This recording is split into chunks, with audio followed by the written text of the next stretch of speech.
আসসালামু আলাইকুম, আমি শান্ত খান। গত কিছুদিন আগে আমাদের চণ্ডীপুরে একটি ভিডিও আপনাদের মাঝে প্রচণ্ড পরিমাণ সাড়া ফেলেছে। তারই ধারাবাহিকতা আজকে আমরা আরো একটি নতুন ভিডিও নিয়ে হাজির হলাম। আমার পিছনে দেখতে পাচ্ছেন সারি সারি নারিকেল গাছ। এটা হচ্ছে আমাদের চণ্ডীপুর আল আমিন মাদ্রাসার একটু পূর্ব দিকে মনসার রোড। আমাদের চণ্ডীপুরে এই ধরনের জায়গা আসলে নাই। তো আমি অনেক খোঁজাখুঁজির পর এই জায়গাটি পাইছি। তো আমি গত কিছুদিন আগে এই জায়গাটির একটা ছবি পোস্ট করছিলাম, যে অনেকে অনেক পছন্দ করছেন। আর আমাদের প্রিভিয়াস ভিডিওগুলো আপনারা এত সাড়া দিয়েছেন যে আমি নতুন ভিডিও না করে পারতেছি না। যারা প্রকৃতিকে ভালোবাসে, প্রকৃতির কাছে থাকতে চায়, এই জায়গাটি তাদের জন্য। এই জায়গায় আসলে আপনি প্রকৃতির মাঝে হারিয়ে যাবেন।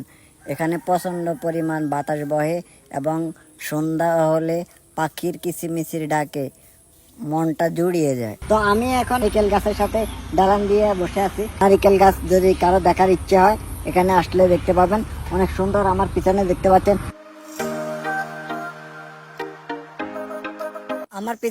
পাচ্ছেন, একটা পুকুর পাড়ে আমি দাঁড়িয়ে আছি।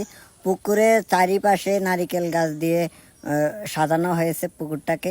আমরা এখন এটার যে এরিয়াল ভিউগুলো আছে এত সুন্দর যে আপনারা যদি এইদিকে আসেন, এই রাস্তাগুলো একবার না একবার হলে ভিজিট করবেন। কথায় মনে মুগ্ধকর। আর কেউ যদি রামগঞ্জ থেকে এখানে আসতে চান তাহলে আলামিন মাদ্রাসা থেকে পূর্ব দিকে আসলে আপনারা দেখতে পাবেন এই রোড দিয়ে আপনি রামগঞ্জ থেকে আসতে পারবেন। তো আপনারা এখানে আসলে অবশ্যই আড্ডা দেওয়ার মতো একটি পরিবেশ। আপনারা অবশ্যই বন্ধু বান্ধব নিয়ে আসবেন। সড়কটি এটা হচ্ছে সোজা মনসার দিকে চলে গেছে। আর আমার পশ্চিমে আছে আমাদের চণ্ডীপুর আল আমিন মাদ্রাসা। তো আমি এখন আছি নারিকেল বাগানের, সেই বাগানটির মাঝখানের যে রোডটি, এই রোডে দাঁড়িয়ে আছি। খুব সুন্দর একটি জায়গা। আর এখানে হাওয়া, ন্যাচারাল বাতাস খাওয়ার জন্য আসতে পারেন। আসলে এখানে প্রচন্ড পরিমাণ বাতাস হয় এখন নিরিবিলি।